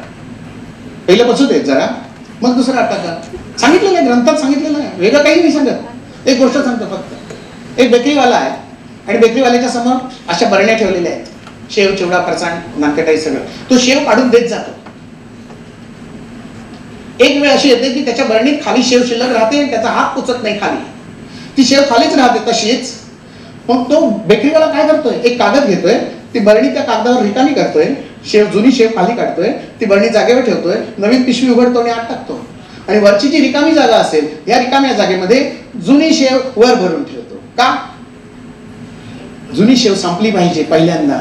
जुनी शेव जर संपत नाही तर ती जुनी शेव जर तशीच राहिली, त्याच्यावर जर नवीन पिशवी आली तर जुनी शेव फुकट जाणार आहे. असं 2-4 वेळा जर झालं तर जुन्या शेवेचा वास चांगल्या नवीन शेवेला सुद्धा लागेल आणि सगळीच शेव फुकट जाईल. पहिलं पचल्याशिवाय दुसरं आत टाकू नका. एवढा आम जर शिल्लक राहिलेला असेल आणि वरनं तुम्ही कितीही सात्विक आहार घेतला, काही उपयोग नाहीये जर अग्नीची प्रक्रिया झाली नाही. आणि हा आम जर फर्मेंटेशन किण्वत प्रक्रिया जर घडवत राहिला तर या सगळ्या सात्विक अन्नाचं रूपांतर पुन्हा आमामध्येच होणार आहे. दह्याचं रूपांतर लक्षात ठेवायचं कसं होतंय. पातेलीमध्ये दही घेतलेलं आहे, सगळं दही खरडून काढलेलं आहे चमच्याने, पण धुतलं नाही पातेलं आणि जर त्याच्यात दूध ओतलं तर काय होणार आहे? दुसऱ्या दिवशी पुन्हा सगळ्या दुधाचं रूपांतर दह्यात होणार आहे. दही हे आम असं लक्षात. मग एवढा पोटात जर आम शिल्लक असेल, वरनं तुम्ही किती सात्विक घ्या, काही उपयोग होणार नाही. अन्नावरील संस्कार बिघडले की परिणाम बिघडतात. विज्ञानाने काही उपकरणं आम्हाला दिली. आमच्या ग्रंथांमध्ये कुकरचा उपयोग नव्हता सांगितलेला, परंतु जेव्हा आम्ही कुकर वापरायला लागला तेव्हा रक्तातली साखर वाढायला लागली. कशी? कारण तो जो भात आहे, तो जो तांदूळ आहे, त्या तांदळाच्या बरोबर दुप्पट पाणी घालायचं, झाकण बंद करायचं आणि शिट्ट्या मारेपर्यंत सिरियल बघायची. इकडे शिट्ट्या मारणारे बघायचे, ह्या शिट्ट्या मारेपर्यंत. काय होतं? ते पाणी सगळेच्या सगळे त्या तांदळामध्ये मुरलं जातं आणि ह्या भातामध्ये क्लेद निर्माण होतो, चिकटपणा निर्माण होतो. त्यामुळे तुम्ही भात वाढताना अजिबात पसरत नाही इकडे तिकडे, सगळा एक संघ युती. आणि पेच काढून जर भात केला तर सगळे अपक्ष उमेदवार सगळे बाहेर पसरतात. असं जर भात घेतला तुम्ही दक्षिणेमध्ये जाऊन बघा, असा सगळा भात मोकळा मिळणार तुम्हाला पेच काढून. अगदी दक्षिण नको, चायनीज भात आजच्या पद्धतीत सांगा, चायनीज राईस ज्या पद्धतीत करतात, बिर्याणीचा राईस ज्या पद्धतीत करतात, पेच काढून केलेला भात जो आहे, हा भात हवा तेवढा जेव्हा. कुठे सांगितलं बंद करायला? क्लेद कमी करायचं आहे आपल्याला. प्रमेयाचं सूत्र लक्षात ठेवायचं आहे, क्लेद आहे. म्हणजे त्या क्लेदाचं पचन होण्यासाठी, क्लेदाचं पुढे मूत्रामध्ये काही वहन जे होत आहे हे थांबवण्यासाठी शरीरात क्लेद निर्मिती कमीत कमी होऊ देत. टेम्परेचर किती आहे? 212 डिग्री फॅरनहाइट हा बॉइलिंग पॉइंट आहे आणि ते 250 डिग्री प्रेशर कुकरचं टेम्परेचर आहे, 250 डिग्री फॅरनहाइट. एवढ्या प्रचंड तापमानाला हा भात आज जर 15 मिनिटं बंद राहिला, एसी 5 मिनिटं बंद होते, कसे शिजून निघाल बघा तुम्ही. एवढ्या प्रचंड दाबाखाली तो तांदूळ राहतोय, जिवंत राहील? तो मरतोय, भात मरतो, त्याच्यातला जीवच नाहीसा होतोय. कसा वाचवणार जीव तुमचा तो? आणि मग हाचा भात हे पुढे यायला मदत करतोय. मग डॉक्टर सांगतात भाताने जाडी वाढते. अरे पण कुठचा भात? कुसंस्कारित भात, चुकीच्या संस्काराने सिद्ध केलेला भात. आम्ही कोकणात राहणारी माणसं, आमचा भात बंद केला तर आमचे काही माणसं मरतील. आमच्याकडे मासे मुख्य आहेत. पेशंटचं जर पथ्य म्हणून मासे बंद केले ना, काही आमच्याकडचे पेशंट माशांच्या वासावर जेवणारे असतात. सणांच्या निमित्ताने मासे घरात आणत नाहीत, काही वेळा दिवस पाळतात अजूनही आमच्याकडे. रविवार बुधवार फक्त खटपट करायचं, बाकी सगळं बंद. दिवस पाळून जेवणारे जे लोक असतात त्यांना जर असं पथ्य सांगितलं तर ते म्हणतात डॉक्टर बदलतील, ते मासे नाही बदलणार. युक्ती पाहिजे आपल्याकडे. फक्त माणसाच्या मूलभूत गरजा 3 होत्या, अन्न, वस्त्र, निवारा आणि आताचा मोबाईल आणि पुढच्या पिढीचं आयुष्यभरचं औषध. ही गरज झालेली आहे. आयुष्यभरात कधी औषधं घ्यायला लागलेली नाही ती आमच्या आधीच्या पिढीला. पण आज औषधांची गरज. औषध घेतल्याशिवाय मी डबा विसरले म्हणून ती गाडी सोडून परत येईल म्हातारी. एवढी सवय झाली या औषधांची, औषध घेतल्याशिवाय मी जिवंतच राहू शकणार नाही. हा विचार बदलला पाहिजे. अशा औषधांनी प्रतिकार क्षमता कायमची वाढेल. कायमची औषधं जी आहेत, किती दिवस अशी औषधं घेणार? पॅथॉलॉजिकल रिपोर्ट बदलतील असं वाटतंय तुम्हाला? डायबिटीसची औषधं 50 वर्ष 40 वर्ष घेतली, रिपोर्ट्स बदलतील? कधीच बदलणार. औषधं कायमची बंद होतील? कधीच बंद होणार नाही. बाहेरील परिस्थिती बदलेल? कधी बदलणार नाही. जंतू संसर्ग कायमचा थांबेल? कधीच थांबणार नाही. व्हिटॅमिन डेफिशियन्सी दिसणार नाही? 100% दिसणार आहे. फक्त दोनच गोष्टी कायमस्वरूपी करायच्या: नियमितपणे श्वास, नियमितपणे आहार. हे जर नियमितपणे असेल तर तिसऱ्या औषधाची गरजच पडत नाहीये. स्वस्थवृत्त सांगितले ना सगळं आपल्याला आधी. हे 50% भाग आम्ही विसरूनच जातोय, पुढच्या 50%च्याच मागे धावतोय, कारण तिथे पैसे आहेत. पहिल्या स्वस्थवृत्तामध्ये पैसे नाही आहेत, दुसऱ्या रोगाणूमध्ये पैसे भरपूर दिसतात, म्हणून आपण पैशांच्या पाठी धावतोय. तुम्ही स्वस्थवृत्त सांभाळत ना, पैसे तुमच्या पाठी धावत येतात. पैशांच्या पाठी धावण्याची अजिबात आवश्यकता नाही. नियमितपणे श्वास, नियंत्रितपणे श्वास आणि नियंत्रितपणे आहार. आणि नियंत्रितपणे श्वास आणि नियंत्रितपणे आहार म्हणजे योग आणि आयुर्वेद. आणि या दोघांमध्ये एकच अवयव उपयोगी पडतो, तो म्हणजे जीव. जे ज्ञानेंद्रियपणे आणि कर्मेंद्रियपणे, हे फक्त जिभेवर संयम ठेवायचा. बाहेर टाकणं आणि आत घेणं दोन्ही काम जीवच करते. आहाराची योग्य वेळ कोणती आहे? आरोग्य भास्कर दीक्षित. सूर्य हा आपला स्वामी आहे. आरोग्य सूर्यावर अवलंबून आहे. समजा आपण दिवसा दुपारी जेवायला सुरुवात केली 12 वाजता, भूक किती वाजता लागते? रात्री 8 वाजता भूक लागते. म्हणजे दिवसाचं पचन 8 तासात पूर्ण होतं, पण रात्रीचं पचन 8 तासात पूर्ण होत नाही. रात्रीचं 8 वाजता समजा आपण जेवलो, 9, 10, 11, 12, 1, 2, 3, पहाटेचे 6, सकाळचे 6, 7, 8, 9 भूक लागत नाहीये. सकाळी 12 वाजता भूक लागते. याचा अर्थ तब्बल 16 तास अन्न पचनाला लागतात. कधीच रात्रीचं अन्न पचायला 16 तास आणि दिवसाचं अन्न पचन करायला फक्त 8 तास. एवढा रात्रीचा पचनाला वेळ जास्ती का लागतोय? फक्त सूर्य नसतो म्हणून.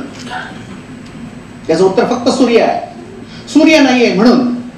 सूर्य आहे तोपर्यंत काळजी घेणारा तो आहे. जेवणा खाण्याच्या वेळा आपल्या सकाळी एकदा खातो, दुपारी एकदा खातो, संध्याकाळी एकदा खातो, रात्री एकदा खातो. सकाळी आपण नाश्ता करतो, दुपारी जेवतो, संध्याकाळी नाश्ता करतो आणि रात्री परत जेवतो. 24 तासातलं जेवण तुम्ही अजिबात बदलू नका. हे एवढंच खा, परंपरेने खा. ट्रॅडिशनल फूड जे आहे हे आवश्यक आहे. षड्रसात्मक आहार घ्या. म्हणजे पथ्य काहीच करण्याची आवश्यकता नाहीये. युक्ती चिकित्सा पाहिजे. फक्त बदलायचंय. काय बदलायचंय? सकाळी जेवायचं, दुपारी नाश्ता करायचा, संध्याकाळी जेवायचं आणि गरज लागली तर रात्री नाश्ता करायचा, जो फक्त अग्नी तत्वात्मक, आकाश तत्वात्मक किंवा वायू तत्वात्मक असेल. कधीचा? रात्रीचा, सूर्य नसतानाचा. 2 मुख्य जेवण सूर्याच्या साक्षीने व्हायला पाहिजेत. तेवढी जर झाली तर पचन करणारा तो आहे, काहीच प्रॉब्लेम नाही. म्हणजे संध्याकाळी 7, 7:30 अगदी आजचा धावता जमाना लक्षात जरी घेतला, 7:30च्या आत जेवण संपलंच पाहिजे. पण काही मुंबईकर असं म्हणतात की आम्ही रात्री 9 वाजताच घरी येतो, आम्ही 7:30 वाजता काय जेवणार? कसं जेवणार? शक्यच नाहीये. सकाळी 6 वाजता लोकल पकडून जातोय आणि रात्री 10 वाजता घरी येतोय. दुसरा सोपा पर्याय सांगतो,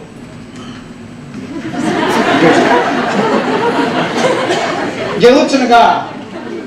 जर तुम्हाला 100 वर्ष निरोगी राहायचं असेल तर कुठेतरी काहीतरी बदलणं अत्यंत आवश्यक आहे. त्यासाठी तुम्ही 2 डबे घेऊन गेलात तरी चालेल. त्यासाठी जे करावं लागलं तरी चालेल. पण सूर्य बदलणार नाही, सूर्य थांबणार नाही. सूर्यास्त व्हायचा तुमच्यासाठी. तुमची कामं कितीही असू देत, जेवण संध्याकाळी 7 वाजता संपलंच पाहिजे. 7च्या आत घरात दिव्यात वात आणि तोंडात हात अशी आमच्याकडे म्हण आहे. गणपती बाप्पांचा दुपारचा नैवेद्य काय असतो? फुल राईस प्लेट. अगदी 2 प्रकारच्या 5 प्रकारच्या भाज्या, 2 प्रकारची पक्वान्न.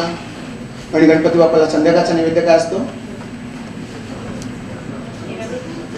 एकच लाडू, एकच मोदक, एकच करंजी. तू लंबोदर आहेस, नको खाऊस जास्ती. हे आणखीन वर सांगायचं. पण आम्ही मात्र दुपारचे सगळे मोदक पुन्हा रात्री खाणार आणि मग लंबोदर आम्ही होणार. विचार करून बघूया, आमच्या अध्यात्मामध्ये जो नियम सांगितलाय तो आमच्या दिनचर्येमधला आहे, वेगळा नाहीये. नैवेद्य दाखवताना मध्ये पाणी समर्पयामी असं म्हणतात. जेवताना मध्ये मध्ये पाणी प्यावं, जेवल्यानंतर हात धुवावेत. किती साधे सोपे नियम सांगितले. देवाला हात धुण्यासाठी पाणी. आचमन नियम समर्पयामी, करोदवर्तनादे चंदनम समर्पयामी. जेवल्यानंतर हाताला चंदन लावावं. इतके साधे सोपे उपाय सांगितलेले आहेत अध्यात्मामध्ये, देवपूजेमध्ये. ते आपल्या आयुर्वेदातलेच आहेत, वेगळं काही नाही सांगितले. देवांचे नैवेद्य आणि सणांचे विशेष आहार. गुढीपाडव्याला श्रीखंड असतं सगळ्यांच्या घरी. भारतात कुठेही जा हेच पक्वान्न असतं. नागपंचमीला पातोळे असतात, हळदीच्या पानात लपेटलेले असतात.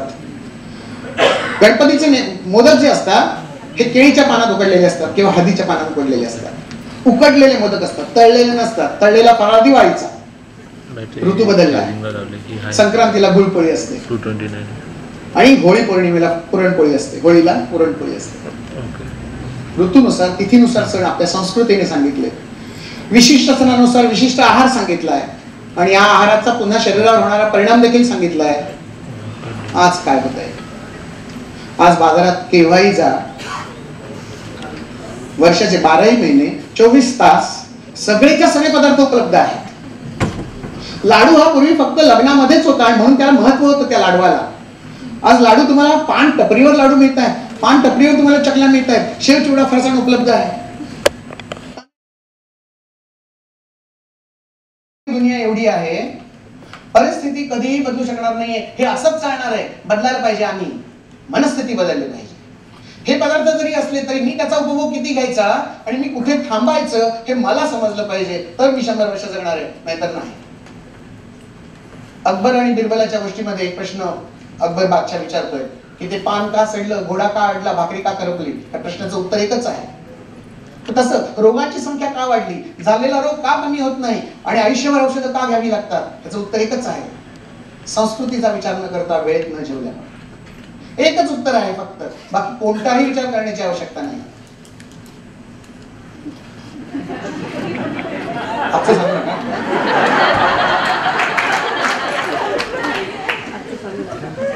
आजची गरज होती म्हणून. असं रोज नकोय व्हायला. संकष्टीचा उपवास मी सांगितलं ना, अपवाद आहे ना त्याला. आता 7 दिवस अपवादाचा आहे. अपवाद हा नियम होऊ देतो. आम्ही असं करतोय ना, सोयीस्कर अर्थ काढतो आणि चलता आहे. आज काय उपवास मोडलाच आहे ना, मग आज काय तर वडापाव खाऊन घेऊया. उपवास करायचा पण जिथे मोडला तिथे थांबा आणि पुढे प्रायश्चित्त घ्या, काहीच खाणार नाही असं ठरवा ना. आम्हाला सोयीचे अर्थ आपण बघत जातो आणि सोयीचं अध्यात्म आपण बघतो, चुकतंय तिथेच. भारतीय पद्धतीतलं जेवण जे आहे ते कसं पाहिजे, जी पद्धत आहे ही पद्धत अशीच आहे ज्या पद्धतीत मलविसर्जन केलं जातं त्याच पद्धतीमध्ये अन्न सेवन केलं जात आहे. ही आमची ट्रॅडिशन आहे, ही आमची परंपरा आहे ना. कुठच्याही गावात जा, असेच बसतात. उकिडवर बसूनच जेवायचंय. बायका कशा बसतात? बायका पाय धुडून बसतात, अशा बसतात बायका. कशाला कशाला येईल पोट पुढे? नुसतं बसायचं, व्हॉट्सअप चॅटिंगला नाही बसायचं. जेवायचंय पुढचं, हे ताट वाढून जेवायचंय पुढचं. करून बघा प्रयोग घरी. असं जर जेवलात तुम्ही, सगळी डावी बाजू दाबली जाते, पिळली जाते. डावी बाजू महत्वाची असते. वामांगी रखू माहिती महत्वाची असते. रामाला सुद्धा सीता सोन्याची करावी लागली यज्ञासाठी. डावी बाजू महत्वाची आहे. सगळे महत्वाचे डाव्याच बाजूच आहेत ना, म्हणून डावा पाय धरून घ्यायचा. उजवा पाय नाही दुडलेला.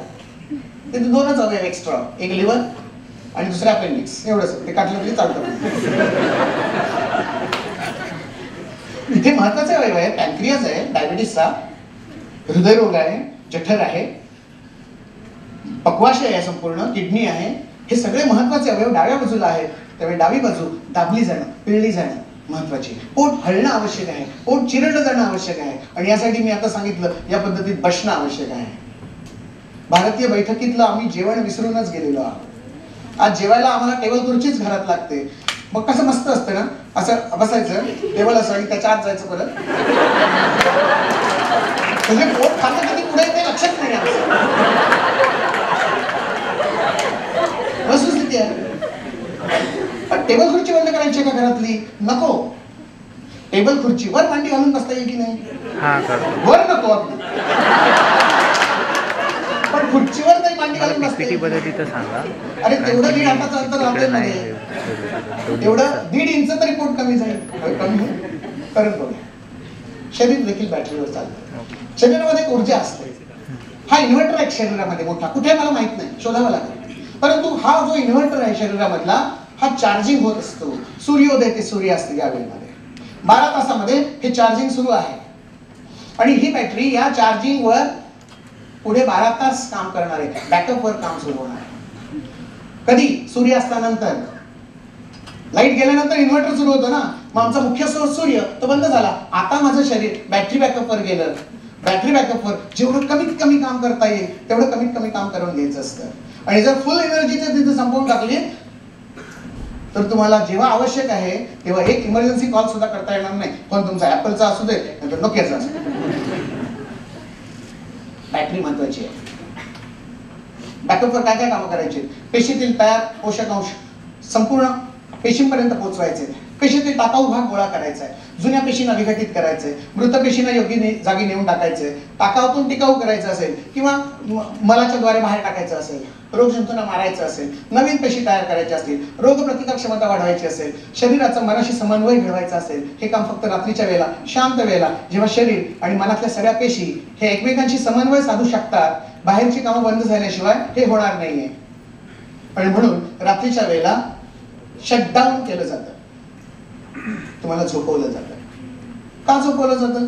कारण तुम्ही जेव्हा जागे असता तेव्हा तुमचं मन काम करतं, मेंदू काम करतो, ज्ञानेंद्रिय काम करतात, कर्मेंद्रिय काम करतात, मग आतमधलं काम बिनसतं. आतमधलं काम होण्यासाठी काही वेळा दरवाजे बंद करणं आवश्यक असतं. बँक किती वाजता बंद होते? 4:30 5:30 ला बँक बंद होते. बाहेरनं कुलूप किती वाजता पडते? 5:30 6 ला पडतं. पण दाराला आतनं कडी असते बँकेच्या 3 वाजता. पब्लिक साठी बँक 3 वाजता बंद. आतनं कडी लावून देतात का? कारण सकाळपासून जे काही ट्रान्झॅक्शन झालेलं आहे ते 3 ते 6 या वेळेमध्ये त्यांना पुढचा बॅकअप घ्यायचा असतो त्याचा.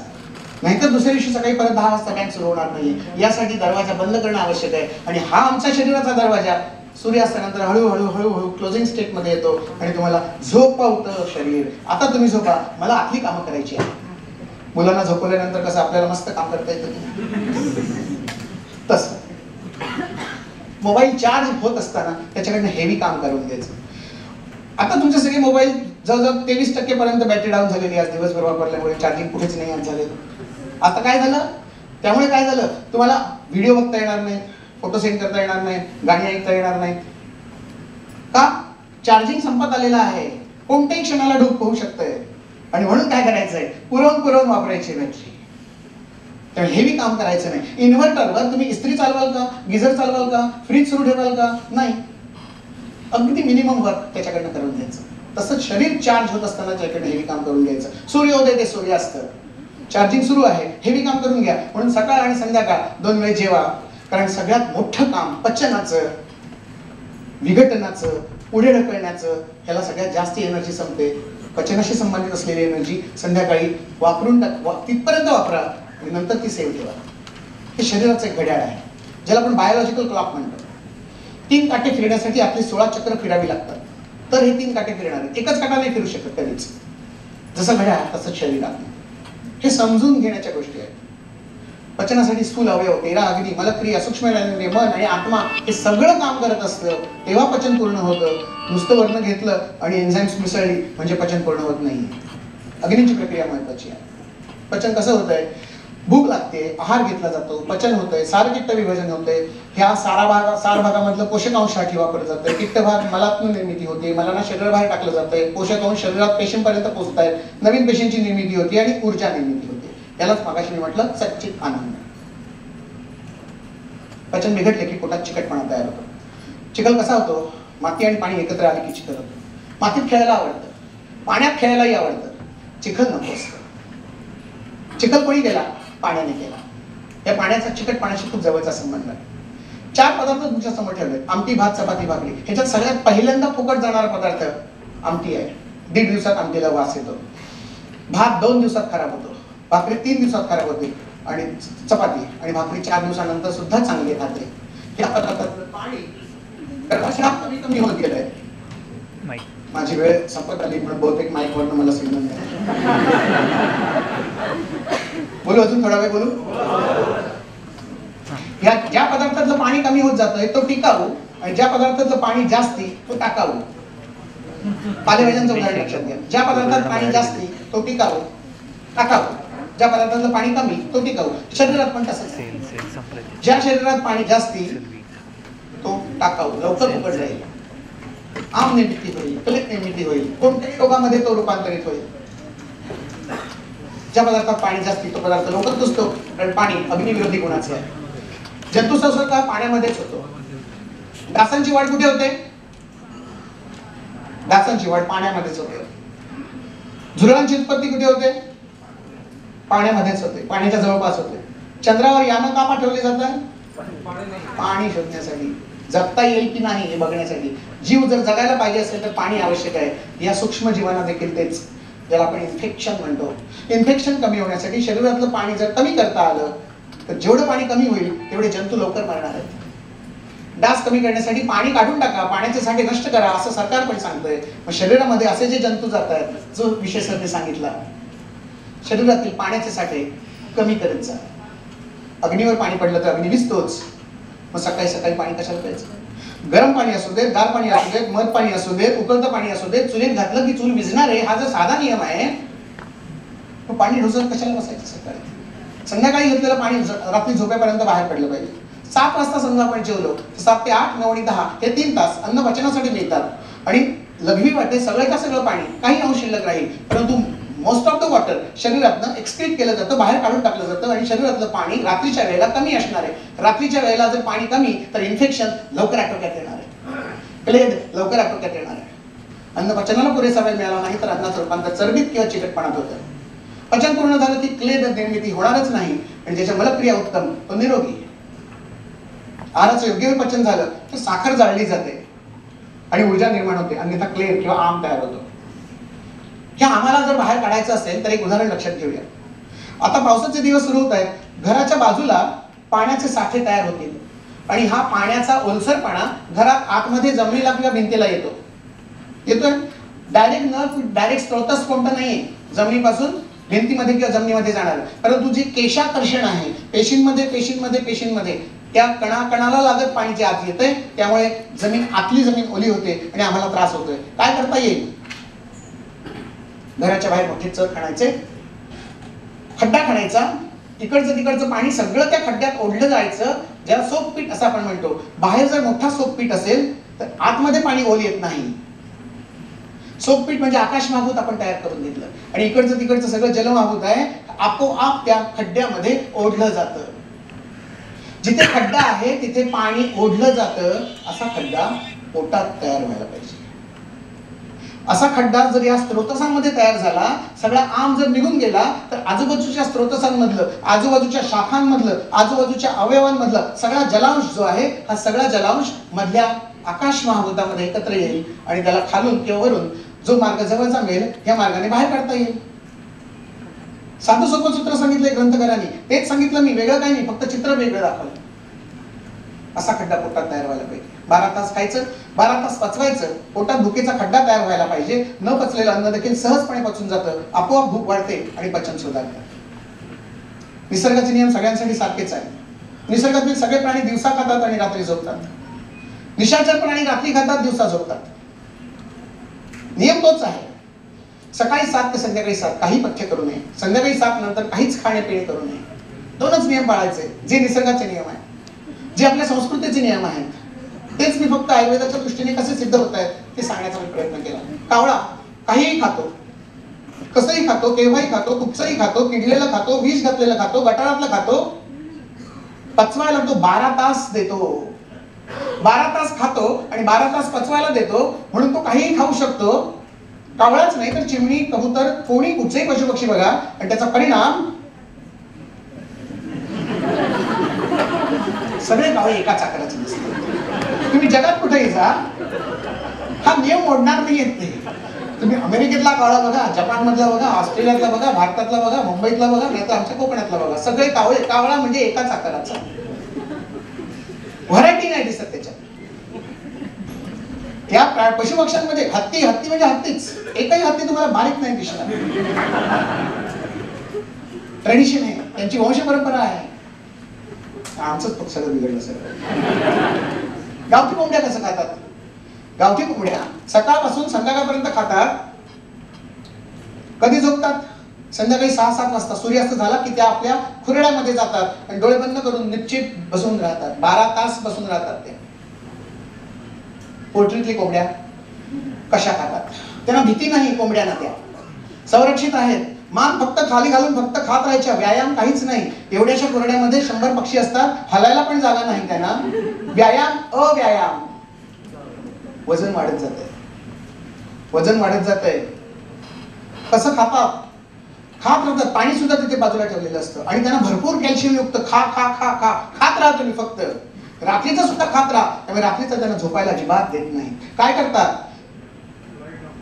लाईट्स भरपूर मोठ्या हॅलोजनचे बल्ब लावतात आणि सगळे शटर्स बंद करून टाकतात. सगळी शटर्स बंद करून टाकतात.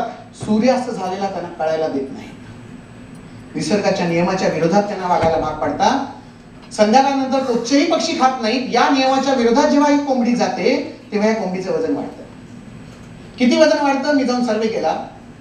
कोंबड्यांचं वजन 45 दिवसांच्या पिल्लांचं वजन जे आहे पोल्ट्री मधल्या 2 ते 2.25 किलो असतं. आणि एक खुरड्यातली जी पिल्लं असतात जी स्वतःचं अन्न स्वतः संध्याकाळी 6-7 वाजता थांबवतात आणि पुढे 12 तास नुसते झोपून राहतात, त्यांच्या अंगावर दाणे टाकले तरी सुद्धा ती एकही कोंबडी खात नाही. या कोंबड्यांचं वजन फक्त 1 ते 1.25 किलोच असतं. एवढ्या दुप्पट किलोच्या वजनाच्या ह्या पोल्ट्रीतल्या कोंबड्या मला जरा आणखीन अभ्यास करावा असं वाटला. मी त्यांना विचारलं यांचं वजन एवढं वाढतं, मरतात किती? तर त्यांनी सांगितलं की 100 14 ते 15 पिल्लं मरतात इन एन ॲव्हरेज. हा सगळीकडे नियम सारखाच आहे. 14 ते 15 पिल्लं मरतात. कशी मरतात? तर ते पोल्ट्री धारक म्हणाले आम्हाला माहित नाही. म्हटलं व्हेटरनरी डॉक्टरना गाठली आपण. मी त्यांना गाठला आणि त्याला विचारलं बाबा ही मरतात कोंबडी? पण हो म्हणाले 14-15 पिल्लं मरतात. कशी मरतात? नाही म्हणाला हार्ट अटॅक येतो त्यांना. हार्ट अटॅक येतो म्हणून सांगितलं. म्हटलं कसा येतो हार्ट अटॅक? ते मला माहित नाही. काय बस म्हटलं मी सांगतो तुला हार्ट अटॅक. जे प्राणी रात्री नंतर खात नाहीये, संध्याकाळनंतर खात नाहीये, त्यांना निसर्गाचा नियम म्हणून तुम्ही खायला लावताय, शटर्स बंद करताय, हॅलोजनचे लॅम्प लावताय आणि भरपूर खायला घालताय, व्यायाम त्यांच्याकडे काही करून घेत नाही म्हणून वजन वाढतं. वजन वाढतंय, कोलेस्ट्रॉल वाढतंय म्हणून अटॅक येतोय. पण आमच्या गावठी कोंबड्यांना नाही येते अटॅक.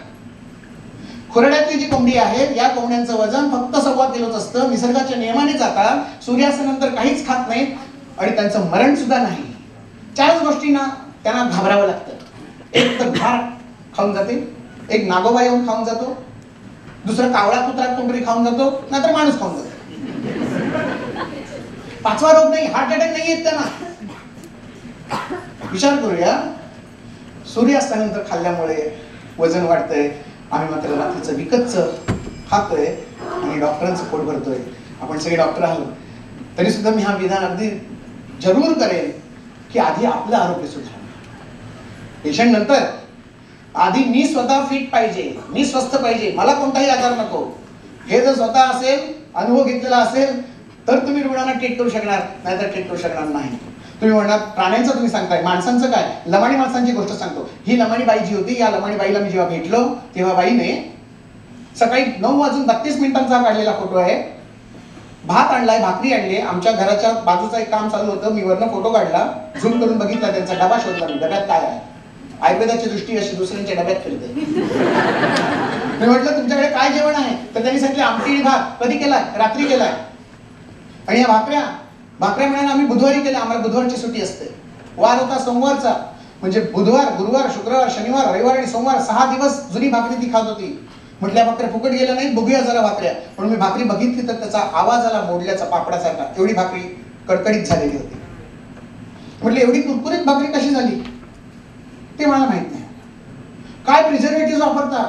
मला माहित नाही म्हणाला. पण म्हणाला आमचं खाऊन झालं की आम्ही भाकरी सूर्याला दाखवतो. आम्ही भाकरी सूर्याला दाखवतो. हे वाक्य जेव्हा माझ्या कानात असं जळत आत गेलं ना, असं कानपडात मारल्यासारखं झालं. कशाला मी शिकलो सगळं? त्या बाईने विज्ञान एवढं मोठं मला सांगितलं की अतिरिक्त पाणी सूर्य आपल्या उष्णतेने ओढून घेतोय आणि ती भाकरी टिकाऊ बनतीये. अशी भाकरी टिकाऊ आम्ही खाल्ल्यामुळे आम्ही टिकाऊ होतोय, आम्ही बलवान होतोय. ही ती लमाणी माणसं, ती लमाणी बाई मला सांगतेय. तेव्हा माझी दृष्टी बदलली आणि मग मात्र विचार जरा वेगळ्या पद्धतीने करायला लागला. जेवल्यानंतर मुखशुद्धी खावी. लाळ सगळ्यात चांगलं औषध असतं असं मी सांगितलं. स्वतःची लाळ स्वतःसाठी औषध आहे. कोकणामध्ये एक वाईट प्रवृत्ती आहे, कोंबड्यांना जर मारायचं असेल तर तांदूळ करू नका प्रयोग. तांदूळ तोंडात ठेवायचे आपल्या, रात्रभर ठेवायचे आणि सकाळी ते तांदूळ कोंबड्यांना घालायचे की कोंबड्या मरतात. आपली लाळ आपल्यासाठी औषध आहे, दुसऱ्यांसाठी विष आहे. आता सर मी सांगितलं, सुंदर कल्पना सांगितली की सापाचं विष एका प्रकारची लाळच आहे म्हणून ती दुसऱ्यांना मारून टाकते. ही लाळ जर आपल्यासाठी औषध असेल, कुत्र कुत्रा जखम साफ करतो, लाळेने साफ करतो. मांजर जखम साफ करतो, लाळेने साफ करतो. लाळ हे खूप छान औषध आहे, अल्कलाईन नेचरचं आहे. आज सगळं शरीर असं आज मॉडर्न मेडिसिन सांगतंय की अल्कलाईन नेचरमध्ये जेवढं राहील तेवढं ते निरोगी राहील. ऍसिडिक पासून अल्कलाईन पर्यंत या. मग अल्कलाईनसाठी सगळ्यात मोठा आणि फुकट मिळणारा पदार्थ म्हणजे लाळ. लाळ चांगली होण्यासाठी चघळलं गेलं पाहिजे काहीतरी सतत. आमच्याकडे मुखशुद्धी म्हणून तांबूल सांगितलेला होता, परंतु आज डॉक्टर सांगतात तांबूल खायचा नाही, विडा खायचा नाही, त्याने म्हणे कॅन्सर होतो. तंबाखू वाईट आहे निश्चितपणे, तो टाकून देऊया, पण बाकीचे सगळे पदार्थ चांगले आहेत त्याच्यातले ते खाऊया. आम्ही देवाला सुद्धा सांगतो तांबूलम समर्पयामी. विडा आहे त्याच्यात सुपारी ठेवली आहे आणि आम्हाला सवड झाली नाही बाकीचा चुना, लवंग, वेलची, बडीशेप, कात सगळं घालायला, म्हणून हे 10 रुपयाचं नाणं देवा तूच घे रे. देवाकडे सुद्धा भागवा भागी करायला. हा विडा गेल्यानंतर आम्हीच खातोय ना, मोदक गणपतीच्या नावाने आम्हीच खातोय. मग जे जे देवासाठी ते देहासाठी सांगितलेलं आहे. आहाराचे सगळे नियम अगदी तंतोतंत तसेच आहेत. आणि सगळ्यात चांगलं औषध आहे, चाटून स्वच्छ करणं आवश्यक आहे. आपलं अंग चाटत बसायला मी सांगत नाहीये, लाल पोटात जाण्यासाठी सोयीस्कर रक्त काढू नका, नाहीतर डॉक्टरने सांगितलं लाल आपल्याला चाटत बसायला. पण आपण जेव्हा जखम होत होती ना, शाळेत जाताना कुठेतरी ब्रेड लागलं, सगळ्यात पहिल्यांदा काम रक्त पिपासू नाही आम्ही, रक्त पोटात जाण्यासाठी नव्हे, लाळ लागावी हाच उद्देश होता त्याच्यातला. पान खाण्याचे दुष्परिणाम, एकच दुष्परिणाम मला आजपर्यंत दिसला. पान खाण्याचे सगळे फायदे दिसले, दुष्परिणाम एकच दिसला की दात रंगतात आणि ओठ रंगतात. लिपस्टिक लावण्यापेक्षा बरं आहे ना, फुकट रंगते. खरे बोलणे का सोडावे, वाटुनी जनात लाज, जाण असोनी सोने टाकुनी कशास धरसी काच. मी जर आयुर्वेदाचा उपासक आहे, माझ्या हातात सोनं आहे, तर मी उगाच पाश्चात्य बुद्धीचं ज्ञान मी कशाला पदरात घ्यावं. आहे ते ज्ञान असं पारखून घ्यावं आणि ते सोनं आहे याची खात्री करून पुढच्या पिढीत द्यावं. मला माहिती आहे थांबण्याची वेळ झालेली आहे. अपघात होतो हा गाडी जोरात चालवल्यामुळे नाही, गाडी योग्य वेळेला थांबवता येत नाही म्हणून अपघात होतो. म्हणून मला थांबावंसं वाटतंय. जाताना फक्त टेक होम मेसेज सांगतोय, health management is free and enjoyable, but disease management is very costly and painful. मी तुमच्या घरासाठी सांगतो, तुमच्या रुग्णांसाठी नाही. भरपूर खा, सगळं पचवा, वेळेत सगळं संपवा. हे सगळं कशासाठी, याच्यातलं एक उदाहरण जरी लक्षात ठेवलं तरी आजचं सगळं व्याख्यान तुमच्या लक्षात राहू शकेल. 100 वर्ष जगण्यासाठी मी 100 वर्ष जगणार आणि अजून 50 वर्षांनी 168 जेव्हा संमेलन असेल तेव्हा मी हजर असणार आहे. मी तेव्हा 100 वर्षाचा तुम्हाला 100 वर्षाचं आरोग्य मिळेल. निसर्ग सगळं सांभाळा, 7च्या घरात 7.5च्या घशात. मला वेळेचं गणित कधी जमलंच नाही असं मात्र म्हणू नका. आपलं आरोग्य आपल्याच किंवा सूर्याच्या हातात आहे. 100 वर्षांचं. धन्यवाद.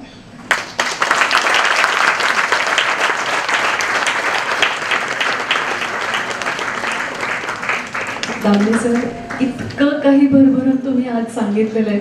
म्हणजे एकतर तुमचा पूर्ण हा जो प्रवास होता सांगण्याचा तो ब्रेथलेस होता. 1 मिनिट तुम्ही थांबला नाही आणि 1 मिनिट मला असं वाटतं आम्ही हसायचं थांबून गेलो.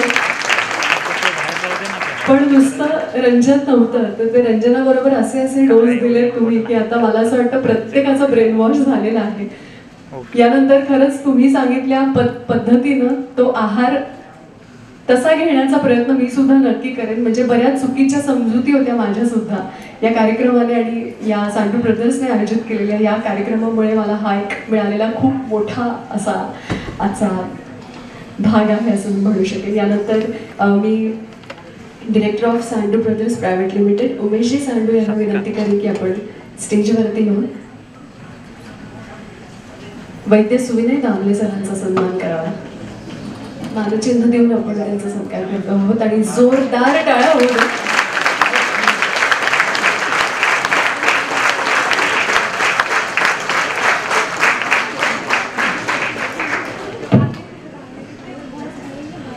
Thank you so much sir. Thank you sir. माझा एक प्रश्न आहे. पालेभाजी आपण सांगितलं पालेभाजी ही पाणी प्रधान आहे, जल. तर त्याच वेळेस तुम्ही सांगितलं की ती वात वाढवते, तर जलमहाभूत कसं वात वाढवते? वात वाढतच ना. जलमहाभूत हे वातवर्धकच आहे सांगितलं. जर उष्ण संस्कारित झालं नाही तर ते वात वाढवणारच आहे. शीतगुण.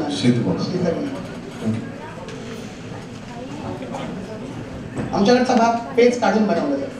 पाणी पहिल्यांदा उकळलं जातं, आधी रवळी नावाचा एक प्रकार असतो. रवळीमध्ये धुतलेले तांदूळ त्याच्यात टाकतात आणि चितावरून भाताची परीक्षा. सगळी चितं शिजली की भात शिजला असं समजायचं आणि ते पुन्हा चाळणीत टाकायचं की वरचा भात सगळा अपक्ष उमेदवार, खालची लाळ असते, सगळी पेज असते, ती सगळी स्टार्च या स्वरूपामध्ये निघून जाते. ती काही म्हशीना द्यायची किंवा आपण सकाळी प्यायची. पेज पचायला हलकी आहे, भातही पचायला हलका आहे, पण पेज आणि भात एकत्र झाला की प्लेन आणि मग पचायला जड आहे.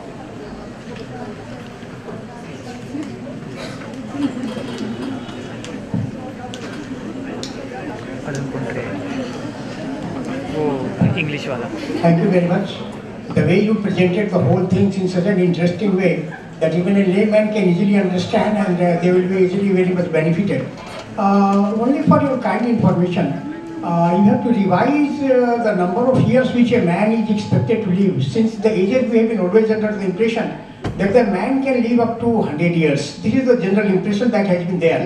A couple of years back, when I was attending a conference in New York, I found that the doctors who are, age have been finding the area of anatomy, physiology, microbiology, pathology, gynec, obstetrics, community medicine, ophthalmology, orthopedics. So it's the case with an area of gerontology, which is age-related issues.